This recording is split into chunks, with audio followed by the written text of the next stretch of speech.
Greetings, Ghost family. Welcome to Family Ghosts.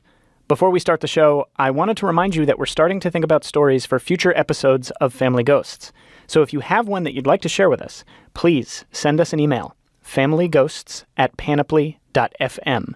That's familyghosts@panoply.fm. Also, just a quick note, we've changed some names in this episode to protect people's privacy. Thank you so much to all of you for listening. Let's get to our season finale.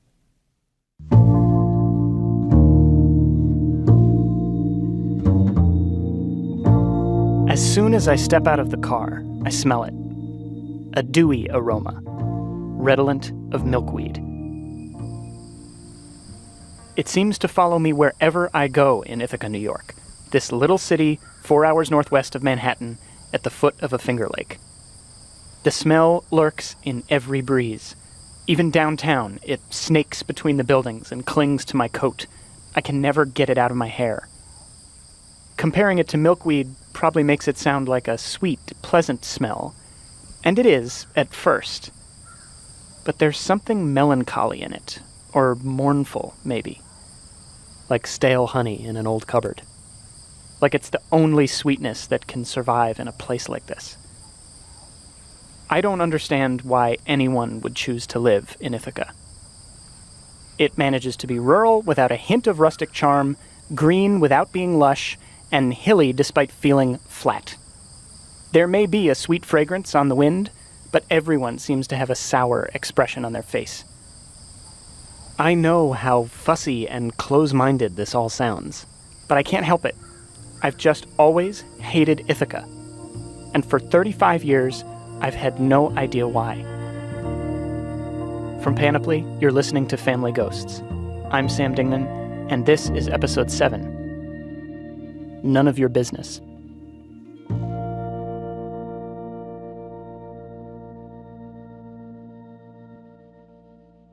In my memory, we would always drive into Ithaca late at night. It was quiet and sparsely populated. Every roof seemed like it was sagging under at least a foot of snow. Everything looked like it was about to fall over. The ramshackle houses, the trees, the shivering people shuffling along the sidewalks. It was always such a relief when we finally made it to my grandparents' house on the outskirts of town. Everything was fine there. We'd spend a few days sledding in the backyard, or if it was the summer, playing wiffle ball. It was great, except for that milkweed smell. And I never wanted to venture beyond Grandma and Grandpa's house into the surrounding area during those visits. Something just didn't feel right.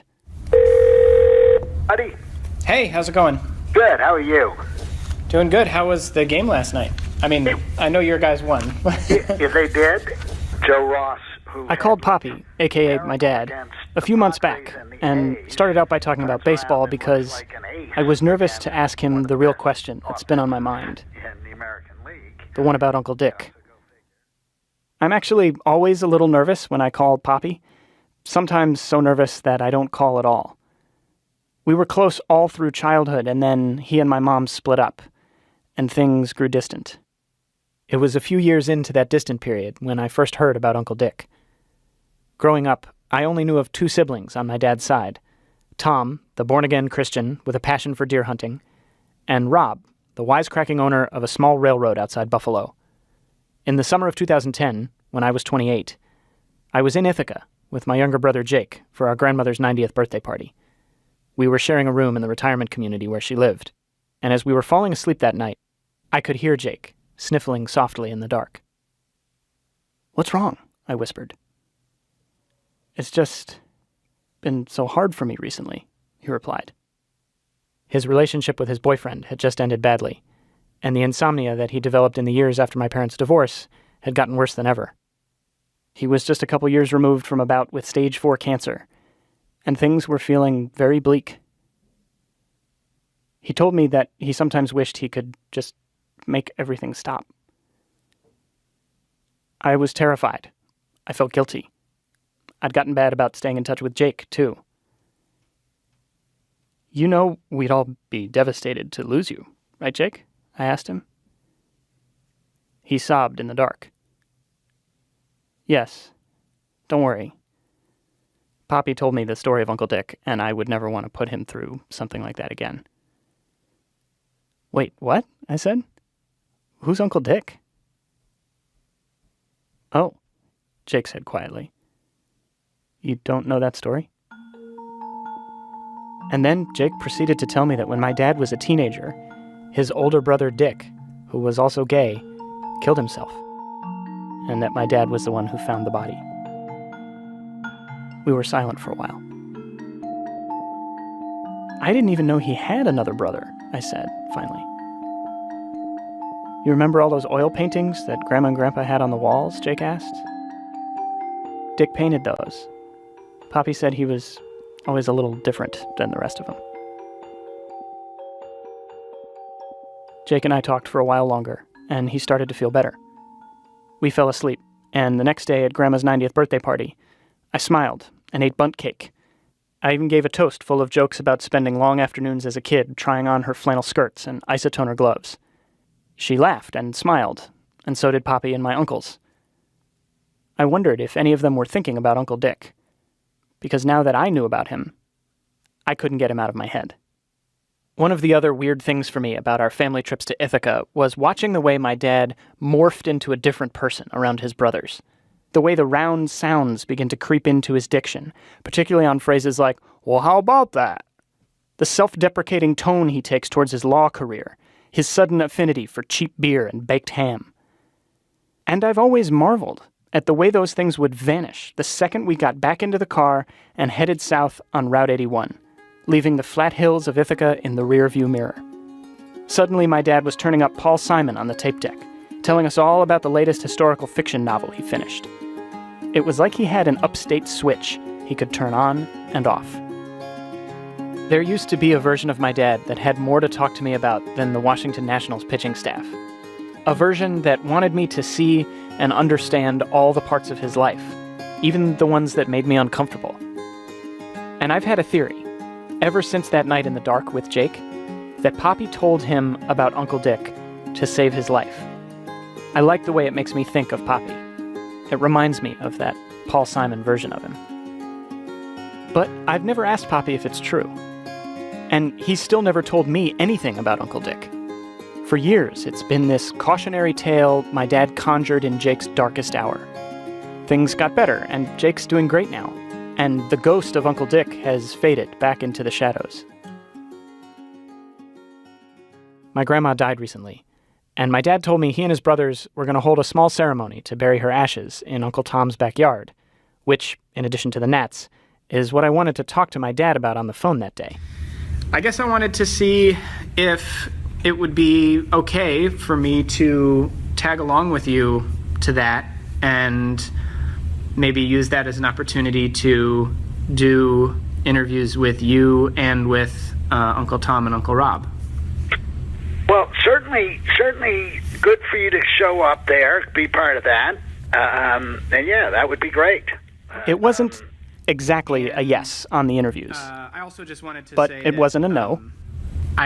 It really means a lot to me to be there with you guys for this, not just like because of my project. Like I'm really excited to get to be there to just in general. So I really appreciate you having me along.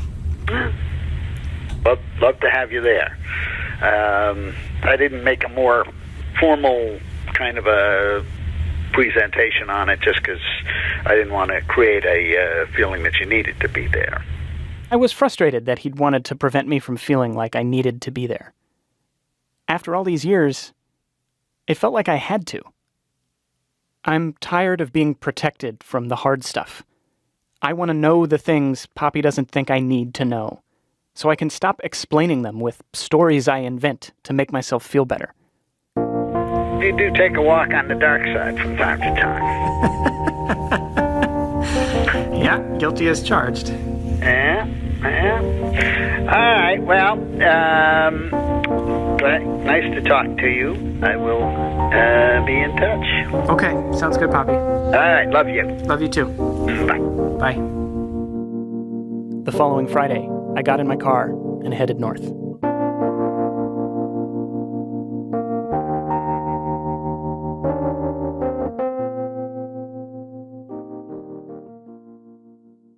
Our story continues after the break. Upon arrival at Uncle Tom's house, which is way down at the end of a winding gravel road, I was greeted first by his dog, Patty. Hi, puppy. Hi. Hi. And then by Tom himself, Hi. who was wearing a crisp blue polo shirt tucked into old Wrangler jeans and a nylon belt. How are ya? It's beautiful here. His house, like his clothing, was simple and clean.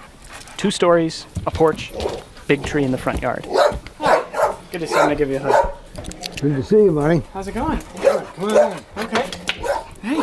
Tom had laid out cheddar cheese and Ritz crackers on paper plates. He shows me around, though there's not much to see. Tom's house is all clean wood floors, a ticking clock, boxes of bottled water on the floor, and a poster of devotional phrases hanging on the refrigerator. But then he takes me upstairs. Oh, wow. I'm one of those people who laughs when I'm nervous. This is such a cool room. Yeah, I guess the proper term today is man cave, right? The upstairs room of Tom's house is packed to the ceiling. He's got shelves full of empty bullet casings, posters for firearm companies, and rows of deer antlers hanging on the wall. I would bet these are all... You got all these, right? Yeah, right in the yard. Really? Oh, yeah. Wow. Yeah, that one, and that one, and that one.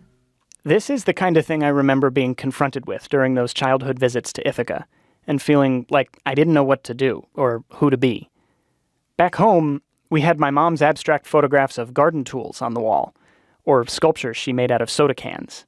My dad shined his shoes on weekends so they'd look good when he got to the office, and drove me to baseball practice in a red Mazda convertible. But my dad could also flip the upstate switch, and he never taught me how. So I stood there, trying to process the idea of even owning a gun, let alone prowling around your own yard firing it at things, trying to figure out what to say. Thankfully, Uncle Rob showed up a few minutes later, and I didn't have to say anything, because Uncle Rob always has plenty to talk about. Hello there. You, Sam? Good to see you. I'm going to come in for a hug. Oh, it's a southern thing, that hugging Oh, yeah. routine. Oh, yeah. Us people from close to the border of Vermont, we have a cold, distant attitude. I've been corrupted by my urban lifestyle. Yeah. Soon, everyone is on Uncle Tom's porch. And even if I don't necessarily speak the same language as my uncles, I'm reminded of how good it feels just to be present for their gruff, jovial banter. I get to hear all my favorite Tom and Rob stories for the first time in years. The business Tom and Poppy always joke about starting that would sell fake deer carcasses to city slickers visiting Ithaca who want to fit in with the locals. If they ever start it, they're going to call the company Faux Does and Bogus Bucks. There's an extended riff at Uncle Rob's expense related to the fact that while we're going to bury my grandmother's ashes this afternoon, it's taken 2 years to convince Rob to let it happen. Grandma actually died in 2015, but Rob's been carrying her ashes around in his car since her passing, not quite ready to say goodbye. Poppy and Tom tease him that they almost called the cops to report a man driving around with a dead woman in the trunk of his Cadillac. It's good-natured, brotherly, and genuinely fun to be with them. But I still can't figure out what to contribute to the conversation. So, naturally, I ruin the moment by bringing up Uncle Dick. Can I convince you to come in with me and do this interview? Yeah. Since I've got you in the storytelling mode.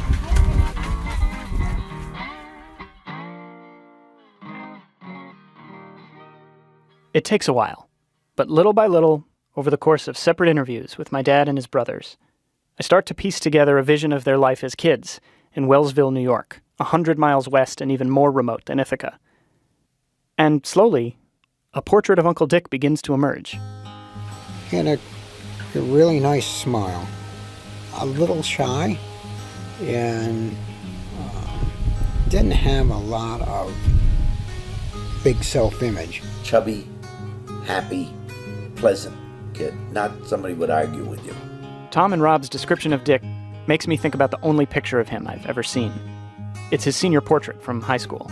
His straight, dark hair is neatly parted, and he's grinning broadly, wearing a pair of dorky glasses with thick black frames. He has big dimples in his cheeks. My parents didn't smoke, they didn't drink, they didn't swear, Going to church Sunday as a family was important. It was a requirement. There was always prayer before meals. When it came to cultural values, it sounds like my grandparents' worldview was about what you'd expect for a small rural community in the early 1960s. Uncle Tom still remembers the relationship advice he got from my grandfather. Anyhow, he took me aside and he says, you're old enough to start dating now. And he said, you don't want to do anything because when you get married, you want to marry a virgin. And if you do anything, there'll be fewer virgins. That was it. Sum total of sex talk.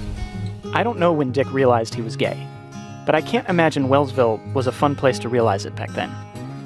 Poppy described it as a town without any intellectual overlay. No college or university for miles, 3 stations on the television.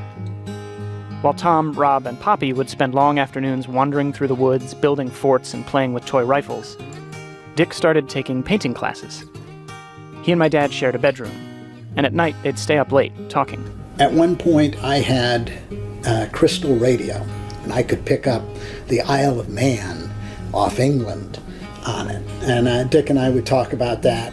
Dick was interested in Europe a lot and in what was beyond Wellsville. Poppy knew there was something different about Dick, even if he didn't totally understand it. When other kids, and even his teachers at school, would see Uncle Dick, they'd snicker and call him Peaches. There was mail that came to the house that had a homosexual, at least wink wink, isn't this naughty kind of aspect towards it. Like magazines or something? Yeah, and letters and that sort of thing, solicitations to subscribe to magazines and so on. In 1965, Dick escaped to college, where Uncle Rob says he finally found a community. And it was one of those things where you see the friends, you have these lingering suspicions about your brother, and yeah, these are them. But Rob could tell it wasn't enough. Over time, Dick stopped calling his parents, and his friends started to. One day, my grandma picked up the phone, and one of Dick's friends told her he was worried about Dick.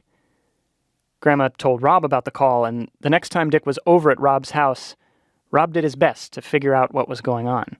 I was out in the garage working on my car, and he was there, and I was trying to get him to talk to me.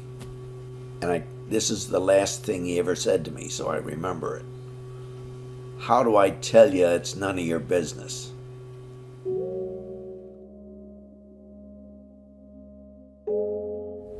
Can I ask you to tell me the story of the day that he killed himself? Yeah, May 7, 1966, I had a .22 rifle. I would go out with friends and plink at birds and things. And he asked me whether he could borrow it to go hunting, and being an oblivious teenager, I didn't say to myself, wait a minute, he's never gone out for that. He asked me if I wanted to go with him, and I did not, which obviously has thrown a ton of guilt on me. And so he left. And I think that it was then the mail came, I think, and this friend had written Grandma and Grandpa, and Grandpa got me and said, we need to go looking and see if we can find Dick. Do you know where Dick is? We started driving around, and Grandpa dropped me to walk along the road looking for him and calling for him while he drove further, and he did. And I walked along, and I came to, there was a sheriff's deputy there with a car parked, and he asked me what I was doing, and I said I was looking for my brother, and he said, well, I think he's dead. I don't know that they had a lot of compassion training. I remember almost folding up double at that. And we got in the car and went back and told Grandma. I can still remember her piercing scream. And then it was the details of calling people and telling them, and Grandma and Grandpa were, of course, pretty devastated, and I did a fair amount of the calling. I think I did all the calling. I don't know all the things that motivated him. He didn't leave a note for me or for Grandma and Grandpa. He kind of walked out of our lives, I guess.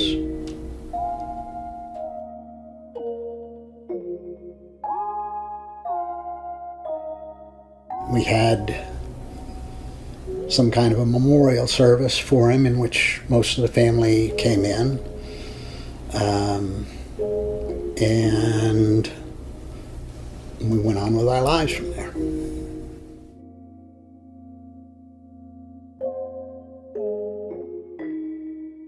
I was stunned. I couldn't believe my dad had been through something like this, and I couldn't understand how something like this had been kept from me. It felt so pivotal in the lives of so many people, my dad and my grandparents in particular. How could something like the story of Uncle Dick just never come up? Back at the hotel, I lay in bed, replaying the day's conversations over and over again in my mind. I still didn't feel like I knew who Dick was. But it seems like Poppy and my uncles didn't either. Not really. At least now I knew what happened to Dick. But still, I couldn't get over the fact that for years, when it came to the Uncle Dick story, my dad just didn't want to go there. So I decided to literally go there. I'm standing for the first time in my life on Hook Place, where my dad lived with Grandma and Grandpa and Dick in 1966, when Dick died. I've come to Hook Place to find the spot where Uncle Dick stood in his last, loneliest moment. I want him to know that there is someone who isn't afraid to stand there with him, even if it's much too late. Hey, Poppy. Hey, how are you? How's it going? Not too bad. Not too bad. Life is rolling along. We got a nice run in this morning, and just about to put the finishing touches on preparations for we're having a few people over for dinner tonight. So I'm actually, as we speak, on Hook Place in Ithaca. And I wanted to, if you can remember where it is, I was hoping to try to find the spot where you guys found Dick. I could probably, although I haven't been there in, 40 years, I could give you loose directions. If you go up to the top of Hook Place, it runs into a T. I just pulled off the road and seen that, yes, there is a creek. And I'm looking at an embankment with a bunch of wildflowers and a sign that says Cornell Botanic Gardens Natural Area. I think this might be the spot.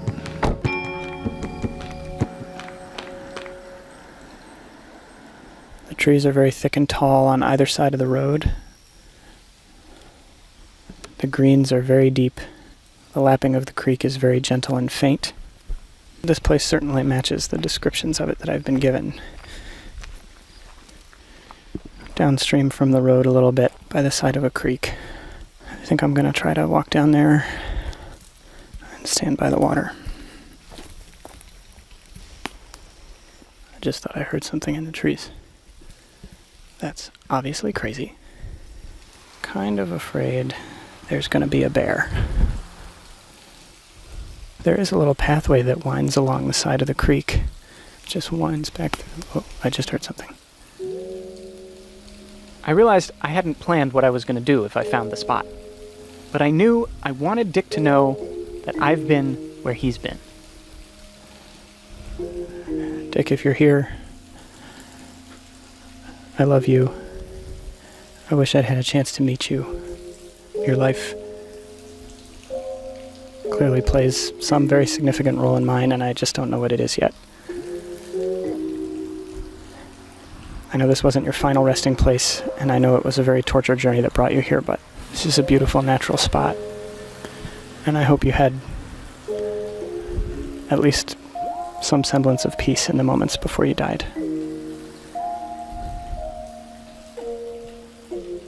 I'm feeling really freaked out, and I think I'm going to leave now.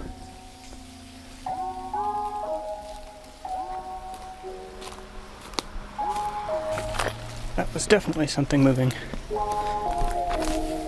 Sorry, Cornell. I just stepped on something very freshly planted. And it's starting to rain. Okay.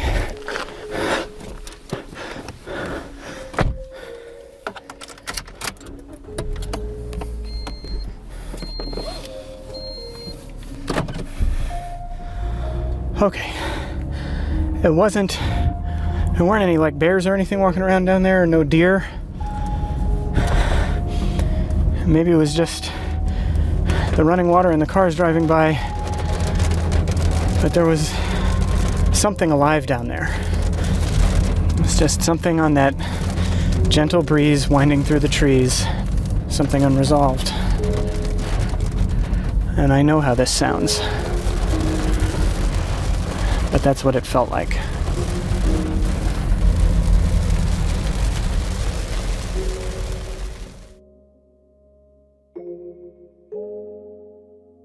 I realized there was someone else I'd never really talked to about the Uncle Dick story, and all the things it had brought up for me. Do you remember when you found out about the Uncle Dick story? I do. Jake and I hadn't ever talked about Uncle Dick again after that night in the dark. And I wanted to ask him if he shared my suspicion that Poppy had told him the Uncle Dick story to save his life. I found out about it, oddly enough, from a therapist that I was seeing when I was 17 or 18. It turns out Poppy never told Jake the story of Uncle Dick. He didn't invoke the ghost of his dead brother to save the life of his youngest son. The real story is that Jake's therapist at the time asked Jake if there was any history of mental illness in the family. Jake said he didn't think so. The therapist called Poppy to confirm, and Poppy told her about Uncle Dick. So at Jake's next session, she told Jake that Poppy had mentioned an uncle who'd killed himself, a story that Jake, like me, had never heard. I clearly remember my first thought being that somehow one of our other uncles had committed suicide, and I was somehow just finding out about it at that moment. So there goes that theory. Jake never actually heard the Uncle Dick story from Poppy. It wasn't this lasso that Poppy heroically swung to pull Jake back from the brink. Actually, it turns out Jake was never even at the brink. I do remember it was a difficult time, but I wasn't having destructive thoughts or anything. I've never had suicidal thoughts. Apparently, to this day, Jake's still never really talked about Uncle Dick with my dad. And Jake's life was never in danger. I seem to have made that part up. As I discovered in a follow-up conversation with Poppy, that's not the only part of the story I got wrong. I never made a decision not to talk to you about this, and I would have thought that we did. I guess I've never felt that it was hugely formative in my life. It was an unpleasant event. It deprived you of an uncle who probably would have been quite an interesting addition to the array. Certainly I've had some guilt that I carry around, but I haven't seen how that was relevant to you or Jake. Poppy didn't even realize he'd never told me about Dick because he didn't think it was that big a deal. So why does it feel like such a big deal to me?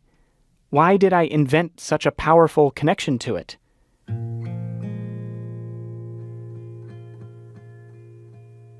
Suddenly, it all made sense. Jake, my uncles, and my dad, they're not the ones who are haunted by Uncle Dick. I am. And the more I thought about it, the more I kept coming back to something Uncle Rob said in our interview. All three of your uncles, and no, that includes your father, have sin on our hands that we know, whether we're religious or not, we know. And it impacted the lives of our kids. You being one of the kids, being through that situation, you know what I'm talking about. And I did know exactly what situation he was talking about.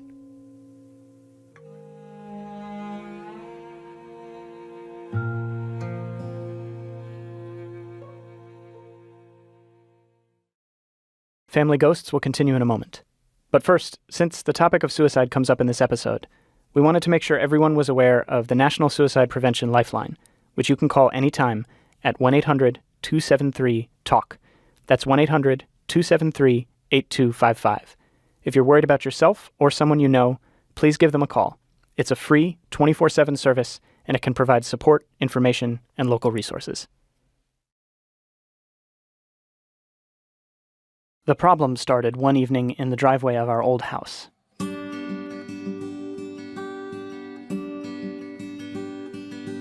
I was 16, and I was sitting in that Mazda convertible Papa used to drive me to baseball practice in. At the time, the thing I wanted most in the world was to pick my friend Grace Palmer up in that car and take her on a date. There were two problems with this dream. One was that I didn't know how to operate the Mazda's manual transmission. The other was that Grace had said no when I asked her out. I was crying into my algebra homework when my dad sat down next to my bed, put a hand on my back, and told me in a measured, even tone that things might feel bad tonight, but that no matter what, the sun would come up the next morning. It's hard to explain how comforting it was to hear him say that. But as soon as he did, I knew he was right, and that I could count on these terrible feelings eventually fading away.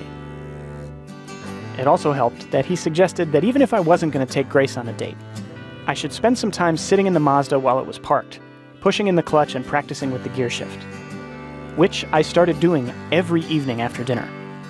I'd climb into the driver's seat, push the clutch out, grip the smooth leather steering wheel, shut my eyes, and begin shifting, imagining myself zipping around the neighborhood, measuring the distance in my mind between each stop sign and traffic signal, eventually finding my way to the highway, pretending I was accelerating up to 5th gear, and then all the way back down again, over and over.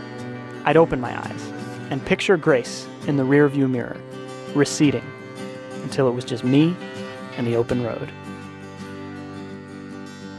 And then, one night, I climbed into the Mazda, and it smelled like perfume. Something intensely floral. That's odd, I thought.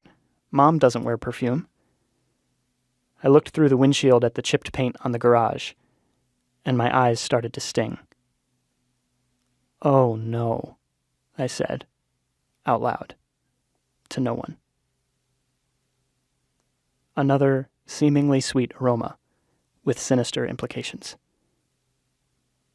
Back when I was doing interviews for the pilot episode of Family Ghosts, my aunt asked me if I really wanted to know all the unsavory stuff I was discovering about my mom's dad, Grandpa Gilly. And do you want to know stuff about your grandfather? I do, but I default towards wanting to know everything. Because my feeling is, if I don't know everything, I'm going to make up stuff that scares me and think, well, that could be true. And I never used to feel that way, and now I feel that way all the time because of what happened with Mom and Poppy. And I can't get over it. I can't get rid of it. I do it all day, every day, whenever I'm talking to or interacting with anybody. And because of that, I feel more comfortable finding out the weird stuff if people are comfortable sharing it, because it makes me feel like I know where the corners of the room are. But the thing is, there's one corner I'm too scared to shine a light in.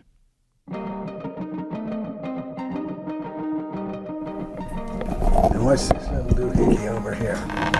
The backup recorder. Okay. All right, should I sing the national anthem or... I went back to my dad's office for another conversation. Because since that summer, when I was 16, conversations with my dad have been hard for me. We've stayed in touch, of course. We've gone to ball games, we've compared tasting notes on craft beer, He recently recommended a really great nature preserve to go hiking in. But in the midst of all those things, it's always felt like I'm talking to him through a thickness, like I'm huddled behind a curtain that I've drawn around me and the question I'm always too scared to ask. The one about the night of the Mazda and everything that happened after. The divorce and the distance. And I miss the time when I could go to him with the most timid, pathetic parts of myself, like I did that time I was so distraught about Grace, and he told me the sun would come up the next day. Back in his office, I asked if he remembered that night. Yes, I remember that. I think if you were lucky, that was probably the only time I gave that advice, but it's one of those things that I would be likely to repeat in some form or another. I don't know if I ever conveyed to you how meaningful that was, because at the time, I was so upset about it that I couldn't sleep. And there was something about the way that you said, no matter what, the sun's going to come up tomorrow and you're going to get to continue on, that didn't feel like hokum. You know what I mean? It felt like you were able to say that to me and mean it because maybe you had said the same thing to yourself. I don't know whether it was a motto per se, but yeah, I mean, if it wasn't a motto of mine at the time, it certainly was a lesson of that event in my life and a number of other events in life. There it was. Finally, the moment to ask. So I finally asked. To be as candid as I'm going to be with you, there are aspects of how that happened and why that happened that I'm not going to discuss with you because it involves other people. And so, yeah, there was a time when I had to make a decision about what to say to you and how to say it to you. And certainly part of the context of that was that you were at an age, and Jake was at an age where you don't need to know all of the intimacies of your parents' life. I don't know that there's ever an age where you do need to know all the intimacies of your parents' life. I guess there are people who feel differently about that than I do, but I'm not one of them. I wanted this to be the story where the levee finally broke, where I finally learned the truth, and Poppy and I found this new level of emotional fluidity with each other. But that's not what it is. This isn't a story about things he did or didn't do. It's the story of who he is, and who I am. If I've learned anything from my search for Uncle Dick's ghost, it's that I'm so good at convincing myself that my worst fears are true that sometimes I lose track of what really happened, because my head's too full of fairy tales. And I know now that my dad probably doesn't have to imagine his worst fears coming true. He's already survived something unimaginable. But I'm sick of hiding behind the curtain. And that's the part I really needed him to hear. The other thing that this has all made me think about is harder to talk about. Sometimes I feel like our relationship in the last few years has been characterized by like a little bit of distance. In my mind, it's maybe because you know that those things happened and you feel like it's better to put that stuff away or leave it in the past. And I think hearing you talk about how you had to just continue with your life after everything happened with Dick made me feel very close to you and far away from you, and at the same time, because I felt like I kind of had to just continue with my life after I lost you in a way. And I guess I think that's the reason that this story has such a hold on me, if that makes sense. I guess so. I mean, yes, it makes sense. We should put in here that it's a very weird thing for me to be talking to you and wanting to reach out and hug you with a microphone in my face and a microphone in your face and earphones on, and we're sitting in a setting that's very sort of New Yorker cartoon psychoanalyst couch kind of thing. And before we continue, maybe I could put him down and I could just give you a hug. I really do love you, puppy. I love you. I just need you to know that I want to be your son in full light, you know. That's a very good thing. And if plunging into the details of Dick's passing has aided in that, that's certainly a good thing that came out of a tragic event. If I analyze myself as having a weakness, I'm not always good about, I try to make things good for everybody, and sometimes they can't be good for everybody. And there are consequences I wish could have been avoided, but they were not. Well, we still have time for a lot of new consequences. Good.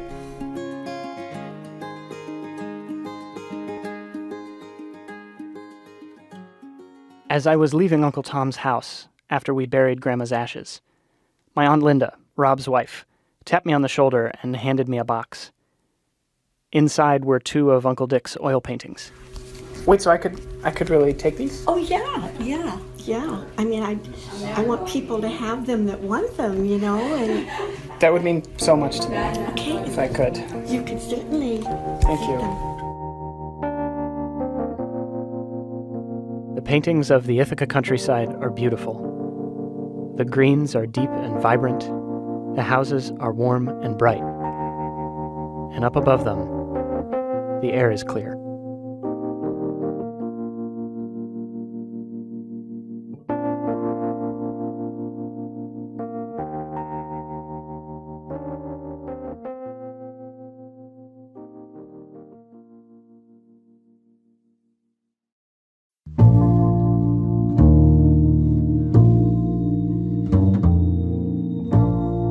Family Ghosts is hosted and produced by me, Sam Dingman, with Verilyn Williams, Odelia Rubin, and Jason DeLeon.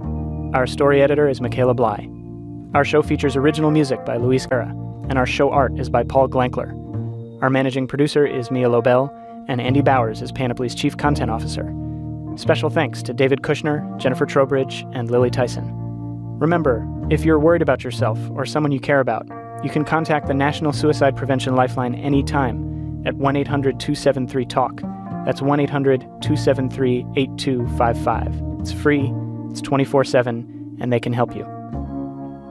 Ghost Family, this marks the end of our first season, and we are so grateful to all of you for tuning in. I'm going to be honest with you. Right now, we actually don't know yet if we're going to get to make more episodes of Family Ghosts. But I can tell you that we really, really want to, and that the best way for that to happen is for all of you to do anything you can think of to help more people find our show. Please, tell your friends and family about us, leave us a review in Apple Podcasts, and post about us on Twitter and Instagram, where our handle is FamGoShow. That's FAMGHO Show. You can also join our mailing list, The Ghost Post, and find out more about our team on our website, familyghosts.panoply.fm. Whatever happens, from all of us on the production team, thank you for listening. And remember, every house is haunted.